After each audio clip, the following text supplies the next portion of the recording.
Assalamu alaikum, welcome to the live show with Musart. Today we are joined by Tasmin Sabar, who is here to share her journey of changing her life from being a lawyer to a mindset and business coach. Assalamu alaikum. Walaikum salam.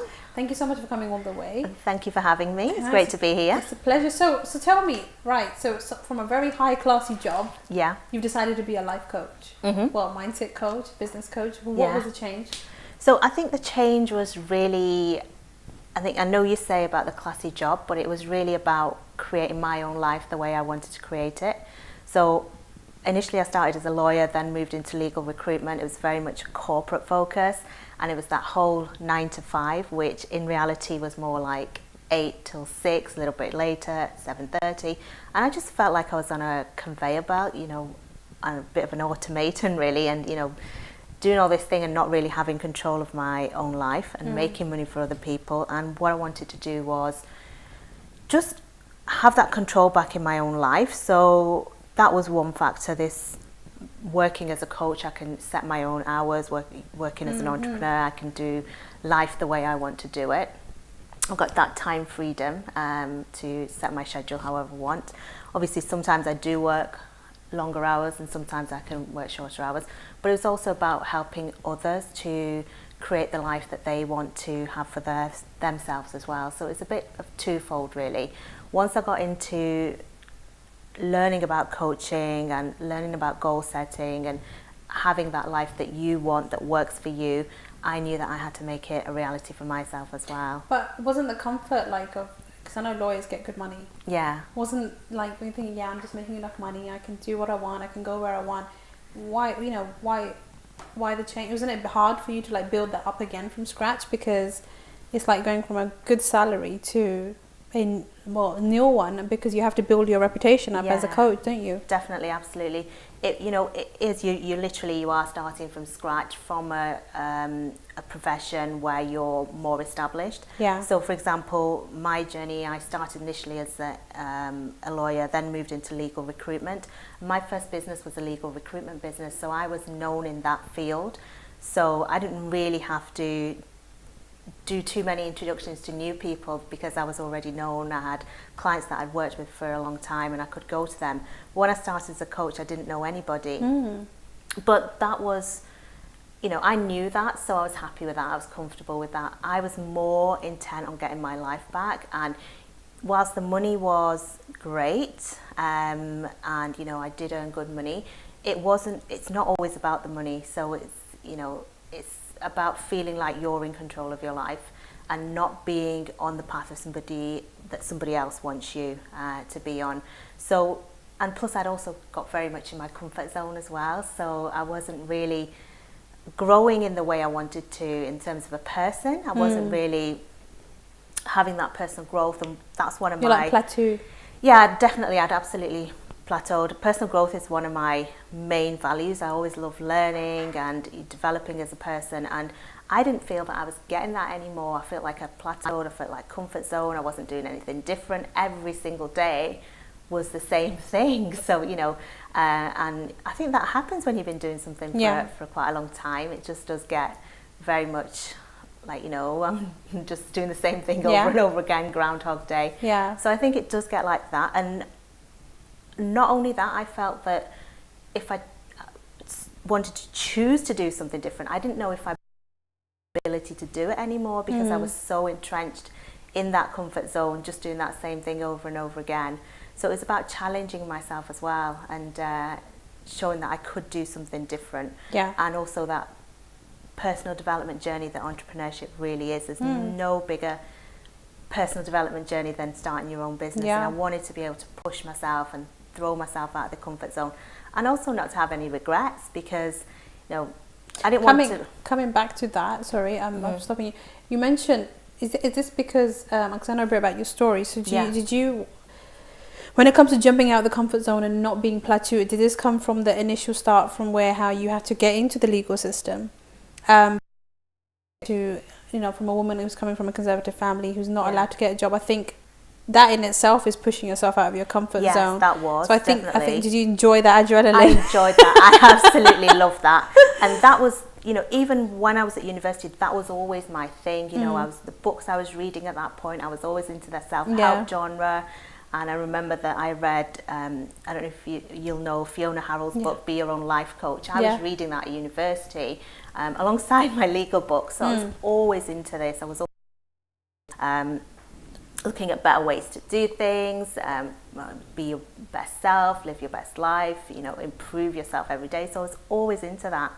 And whilst I was growing and whilst I felt like, you know, at university I was pushing myself, the job I was pushing myself, I think I had a 5-year period where I just didn't feel that was happening. And I felt very much, you know, I'd plateaued very much within the comfort zone. And it became too hard to change, because you know how it is. You say, I'll do it next year. And, you know, you get to January and you think, you know what, this is the year that things are going to be different. And before you know it, and especially the way time flies these days, it's November. Now. And so, you know, it's November and you nothing's changed because you've kind of, life's got in the way, you know, and you think, I'll do it when? After this. So there'll be an event, I'll do it after, you know, this bonus has been received, or I've had this holiday, or, you know, and for some people it's, you know, when the kids are at school, and, you know, so there's always something, I'll do it when, a future day, and you can end up just years and years passing by like that. And that's very much what happened with me. And then suddenly I had, you know, this wake-up call. I thought, I don't want to look back and think, you know, I spent 30 years of my life where I was just comfortable and didn't take any sort of risk. And then when I measured that up, I thought, you know, I have to do this. I remember actually I was sitting at my desk one day, and, you know, I came across the quote by Anais Nin, I don't know if you've seen it, and the day came when the risk to remain in the bud was greater than the risk it took to fly, I think she says, or whatever. And I thought, you know, this had a profound moment effect on me, and I thought, you know what, this is the day now where I need to do this. And, you know, it's outside my comfort zone. I might make it work, I might not make it work, but I need to not be in this safety and security anymore. I need to do my thing here. So tell me the struggles you had before, like, you know, shit that I think is a subject that we all, many families go through, is where girls are not allowed to get a degree or go out and get a job, because we have this mindset from day one that, no, you're meant to just get married and have kids and look after the family. You broke that stigma in your family. I did, yes. Yeah. Do you mind sharing that journey, please? Of course not, yeah. So I actually had a very interesting journey, because my family was actually, so I'm very pleased to say that things have now changed a lot, but this is, don't want to give away my age here. No, it's fine. You look 21 anyway. Oh, thank you. So back in those days, it was very, very different, and I came from a very conservative family where girls didn't go to university. So it was a bit of an event, really. It was, you know, I wanted to go to university. I'd done my A-levels, I'd got good grades, and I wanted to do a law degree. I wanted to be a lawyer. And I applied at university, and I did well in my exams, got an A in law, and got my place. And I just assumed that I would be going to university because all your friends were? Because all my friends were. Yeah. And, you know, you don't really think at that age. Yeah. You know, you're 17, 18, you have the world at your feet. You think that, you know, this is what I'm going to do, this is what I want. And then when I told my parents, they said no. And they said that they didn't want me to go to university. They wanted to stop my education at college. And then a lot of the girls at that time were getting married. So it was, you know, it wasn't unusual for an 18, 20-year-old to be getting married. I think in those days, if a girl was still single by the time she was 20, it was so old. Yeah. Like, oh my God, she's still single. And I think now that stigma has broken, I think, because now it's like from 24 it's normal onwards for her to be starting to get married. And I think in those days, I remember growing up, oh my God, she's 18, you need to get married. And it was normal. Yeah, it was absolutely normal. Absolutely normal. Yeah. So you didn't obviously want to do that. No.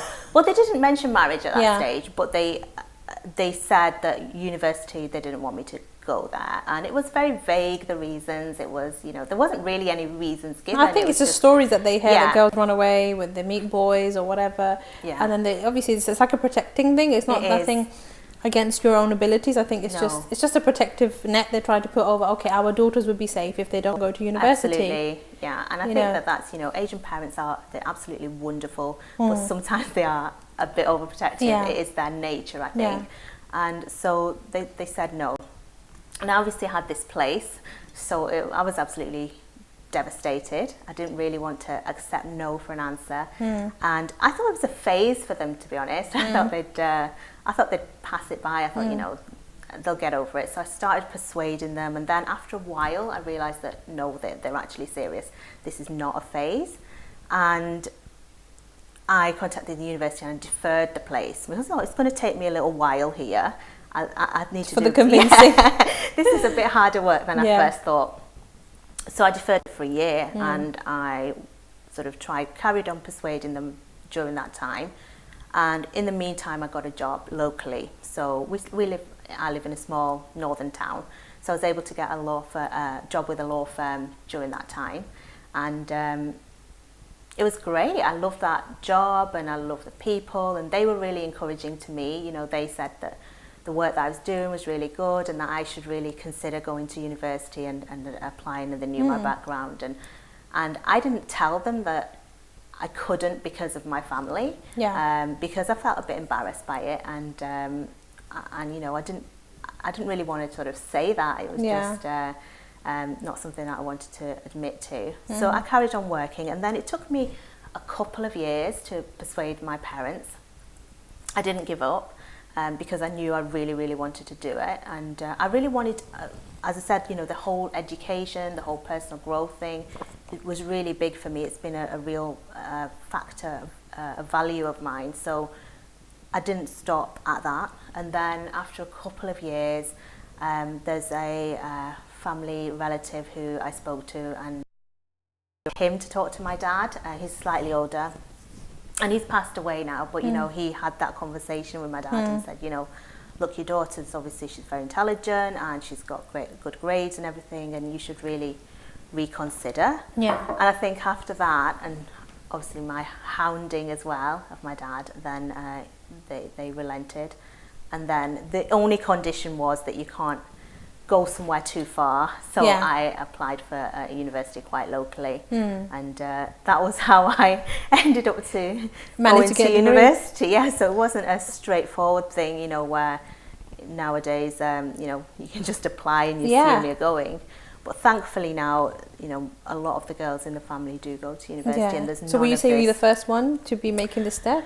I was one of the first, Wow. I think there was one other girl who, around the same time as me, her family was a little bit more relaxed, but definitely, you know, there's So a you lot broke more. that chain. Yeah.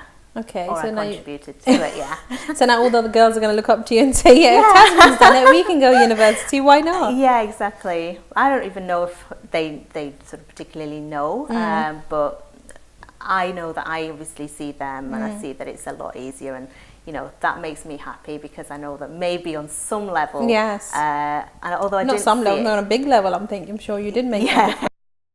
And it's important, I think, when a culture comes in between, I think people always mix it up, because Islam says educate your women absolutely as much as you can, and even the Prophet Muhammad said, you know, educate yourself until you die, you know, because knowledge is something that you should continue trying to aspire, because it's what's going to mold you as a human being. Yeah, absolutely. So you went and did a degree in law? Law degree, yes. Right. And how was those 4 years of your life? Like, because it's very different from, like, you know, just making that big change and finally being able to achieve that dream. Yeah, they were mostly good. Mostly good. And, you know, for me, I was just happy that I could continue my education and be more independent. Be more independent, and, you know, do this thing that I'd always wanted to do at that point. So mostly it was good memories. Great. So that's what I'm saying. Like, so when you went and did your law firm job, and then you probably thought, that's too stagnant now, I need I need a challenge. I need to come out my comfort zone. Exactly. And then you went and you were interested in becoming an entrepreneur of yourself. Yeah. And working for yourself. Yeah. So how has that journey been like on the way? Has it been struggling? Have you been struggling a lot, or has it been a smooth ride? That journey has not been a smooth ride at all. Yeah, I know. Life never is it? There's always. I think life would be boring if it was just one way, really. Yes. And obviously, I think entrepreneurship is a really up and down Oh gosh, journey. yeah, it goes like this. Yeah, it doesn't go like crazy. this. People think it goes like this or like this. Yes. Where they think they go 0 to 5 million. Yeah. In 50 seconds. Yeah. But it's really it's up and down. Yeah. And then my journey into entrepreneurship. Then once I'd had that thing of being in these 2 different corporate careers and not really having that confidence initially to make the move. Once I did get that confidence, I started a recruitment business, and that was my first step into entrepreneurship. But and this was a whole part of the journey of me discovering where my passion was and what I really wanted to be doing, because I thought, this thing that whatever I commit to, I want it to be something that absolutely really drives me, comes from the heart, and really, it's something that I want to wake up every day and feel passionate about. Of course. I don't want to be in a position where I'm waking up every day and commuting to a job I'm no longer excited about and all that. So I wanted to get it right, but initially when I set up the recruitment business, I realized that it was the wrong business, because I'd gone from one thing that I didn't like to doing the thing that I didn't like for myself. Yeah. So I'd created that same job for myself. But at that stage, I didn't have the confidence, I suppose, to go straight into my coaching. Yeah. And I was doing my coaching studies alongside. So that was the first thing. And then I started my coaching, doing career coaching, phased out of the recruitment business, and I started an online products business. So I was running then... Trying different things. And moving out of the recruitment, running the online products and running the coaching. So were these products yours or? Products mine. I had my own brand. Okay. And when I was doing that, I realised that I was using that brand to hide behind and not be visible, because my coaching business would require me to be visible. Mm-hmm. So I needed to be seen because I was the coach. Yes. So people are buying into me, and people are wanting to, I'm the face of the brand, so I can't really hide anywhere. I have to be visible. But I had some limiting beliefs, some blocks around doing that, and I think that was linked to probably some of my early conditioning in life, where the girls didn't go to universities. I was the one that could have stayed home if I'd given up. I couldn't have pursued my dreams. So I had blocks around that. So, am I good enough here?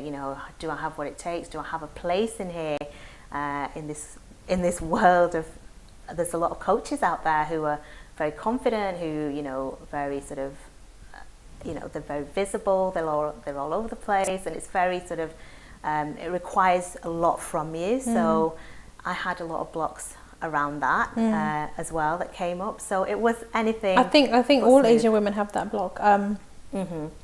For myself, I'm speaking from experience, because I also come from a conservative family, and for me it has been a bit of a challenge, because you're in this mindset, what are people going to think? And on top of it, it's like on Facebook or even any social media, you just get some weirdos and men who just think, do you know what, I can message her and say whatever. But now and so many women, I think, get very defensive of that, and then they get very scared. But at the end of the day, I think I've overcome that and realised, these are just cowards behind a screen or behind Messenger, and what they want to do is just either get you down, or they think, okay, she's an easy bird, I can just say a few nice things and get her to talk to me. But because I'm from a very stable relationship, and my husband's okay with that because he understands I can handle the situation. But lots of women have suffered. I think their marriages have suffered because then they get blamed, oh, you're speaking to other men on Facebook, even if it might just be business related, or even, and just that one pop-up message of just might ignite the fact that they're having an affair. I think that's why lots of women hide behind that, mm-hmm. because mashallah, you know, Asian women are very beautiful, we're very stunning, absolutely. we're a stunning lot. Okay. And you know, we are gonna get hammered, and we are gonna get people coming. It's like on the street, would you poke someone, or on the street would you say hi? And I think, and it's quite saddening as well, because I see such phenomenal women with such creative ideas that I would have never ever thought of, and it's like, and it's a shame that they having to lag behind and, you know, struggle, because these women are doing this from home. They're doing it with their kids, they're doing it with their families, their in-laws, and they're still building a small business with their own creativity. But like you said, it's that visibility challenge. Yeah, absolutely. And they're worried what the family's going to say. You know, extended families. Exactly. As well. I've had a few clients as well who said, oh, you know, I always get my cousins and stuff, or my in-laws or whatever pick at me and stuff like that. I'm like, no, but at the end of the day, if you know you're doing nothing wrong, don't be afraid of it. So they pick on her for being online. Being online or being visible. Oh, okay, look at you, what you're doing, and why you're doing a live video. And the live video is just basically on the product that she's selling. Right. And it obviously is going to get you down, because not everybody has got a thick skin not to take these things in and think, you know what, it doesn't bother me. You know, this is my passion. But I think it's a sad balance. Personally, I think it's just, and it's an unfair balance, because they have to really balance between their passion or what people are going to think.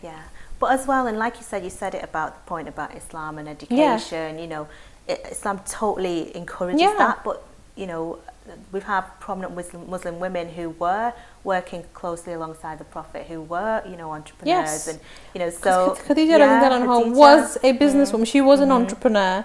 She had her own business, and she was dealing with men. She was like, you know, they were all scared of her, because she had this high caliber. She was very respectable, you know, hardworking business lady, and for that, obviously us, you know, and then it's like, yes, she was doing it behind parda, and so are we. Like, you know, we're dressed modestly. It's not like we're not. But if you've got a great message and it gets pulled away, or you know, or creativity that would help someone, it's a shame at the end of the day. And you know, and I hope that changes very soon. Yeah, absolutely. And it's obviously Islam encourages it anyway, so that's a whole different thing. But it also helps the family. So you know, obviously a woman bringing in income and money, that helps the family situation as well, but it also helps the daughters of the family, so the young girls, you know, who are seeing the mum do this and saying, you know what, I can do the same thing. And you know, there's absolutely nothing wrong with that. And it makes me a little bit sad that there's so many women, and I think, you know, Asian women, there's so many talented women, and I think, you know, you're absolutely 100% right. And I see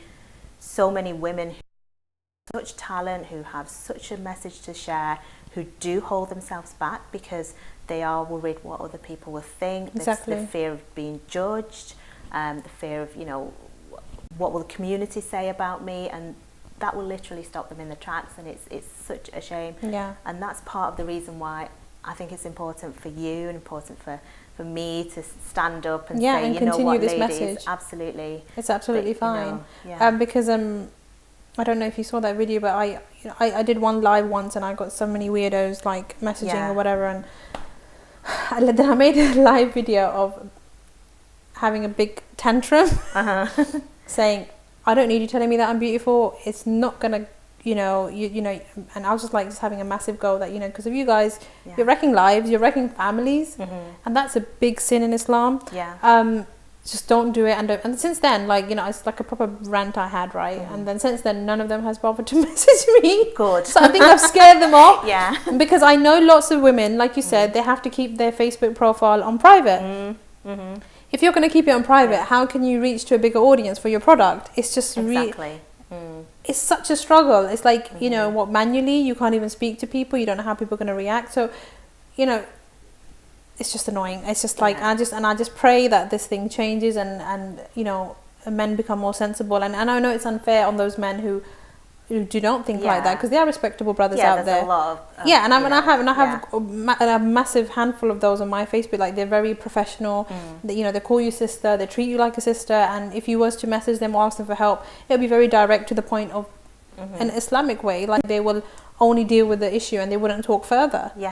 And that's how it should be, you know. And you know, and so lots of women cannot argue that with their families, that I am doing the same thing, and they will get pinpointed, or you know, why is that person commented underneath your thing, or etc. Yeah. So, and of course it depends as well. It depends on the female and exactly. the family situation. There's lots of different levels of strictness. You know, there's lots of extremes. So somebody in an extra strict family, you know, that might have really bad consequences for them. You know, as opposed to somebody who's more on the, you know, a less strict side, and you know, the male members of that family might see that for what it is, and just say, you know what, it's just somebody online who's just got nothing better to do. So you know, just being an idiot. So tell me, what challenges do you have of becoming more visible? Because you mentioned, because obviously you had to become more visible as a coach. What was the biggest challenge that was it the confidence thing, or was it like? Yeah, it's the confidence. It's speaking about your services. It's you know, Facebook Lives. It's coming on here. It's putting your website up. You know, simple. I remember when I did my first website, which was my recruitment website. It's very, very generic. There was no pictures of me. It was all these stock images, and you know, because I didn't want to be seen. I didn't want to, you know, have that fear of judgment and be out there so visibly and you know, so vocally. And then it was really accepting that to spread my message and to help the people that I want to help, I needed to do that. So even that first website where I had my picture on it, it was and you know, I look back at those pictures, I look terrified. So I look absolutely scared still. Really? So excuse me, I'll show you them for a laugh maybe. But it was, you know, it was a big deal for me. But I think that part of it is pushing yourself and you know, connecting with your why and the reasons why you're doing it, what makes this important for you, and looking at that and focusing on that rather than your fears, so that you don't give in to them. So it literally is every single stage of my business. Every time I do something new that's going to allow me to make me more visible, then I do have those things coming up. But I think that what I've done now is I've learned to recognise them for what they are and overcome them. And I think also the biggest issue we'd have as coaches is if we have to practice what we preach. Exactly. So, yeah. I think especially when you have clients, you're teaching them, no, you need to be more visible. Yeah. And actually, whatever your advice you're doing is helping them. Yeah. You know, like soar and like, you know, like reach incredible heights for their business. Absolutely. And you're like, then you think, why am I not doing this for myself? Yeah, you have to do it. You have to walk your talk. No, but it's like it's that challenge, because obviously as a coach, you know you're motivating someone, you're being accountable for them, you're pushing them towards to crush their goals, and then it's like, okay, why am I not doing this myself? Why am I? And it just makes you question that, like, and they might turn around and say, why are you not doing it? You're like, oh, you know, don't worry about me. You know, you're doing fine, aren't you? You're getting clients, aren't you? You worry about you. You worry about you. But it's just, you know, we're human beings as well, coaches. We're not like, we have no feelings and stuff like that. We do have those days. And it's like, I think doing any step is coming out of your comfort zone that you're not used to. And you know it's going to be better for you. But it's just, you know, we have challenges too. And like you said, at the beginning, but now obviously you've overcome that hurdle and you realize I have to be visible, and I should be visible, and I deserve to be visible because I have great knowledge to share. Yeah, exactly. So it's just having that balance again. But I think it's about sharing as well, and saying, you know what, look, this is coming up for me, so that other people know that they're not alone, that, you know, if it's coming up for this person and, you know, this person, then it's you know, it's okay that I'm feeling like this. Exactly. And if that person's overcome it, then there's a chance, you know, I can do this if they can do it. I always say, you know what, if they can do it, I can do it. So, you know, it allows people to see that and, you know, imagine that for themselves. Even if it's a small step, you know, what others might consider a small step, it might be that step is the one that sets them on the road to where they want to be. So I think it's really, really important. But I love that I think there's a whole movement around this now. There's so many women that are doing great things, and I think that I feel like there's a revolution happening. And you know, I think that it's really important that Asian women are a part of that as well. Because like I said, there's so much talent, and it's really about breaking through those fears, breaking through those blocks, and you know, I think we have a big job because we've got that whole society and change influencing them to change how they think about things, so that to allow their women to flourish, to allow their women to go out there and do the big things that they're capable of doing in the world. So I think it's great that that's happening, and I think the more women talk about it, the more women say, you know what, this is something that came up for me, it's okay, I've got over it, I think you can too. Yes, I think exactly. you can share your message. It's going to be a ripple effect, Yeah, slowly, absolutely. and then it's going to be a world where men and women won't be seen as differently anymore. You know, like we can achieve, you know, we can be more visible and stuff like that. And I think lots of women have come up to me and said, you know, if I was a guy, this would have been so much easier. Yeah.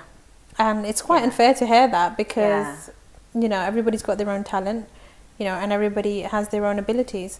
So anyway, before we go, it's been lovely talking to you. Yeah, it's been great to talk to you. Can you share any advice to the audience that they could start making changes to their life today from your perspective as a mindset and a business coach? Absolutely. My main advice is to not give in to the fear. So if you're feeling fearful around something, if you want to make a change and you're lacking confidence, or you're feeling fearful, it's really about getting used to that fear, accepting that that fear is going to be there anyway, and then taking action no matter what.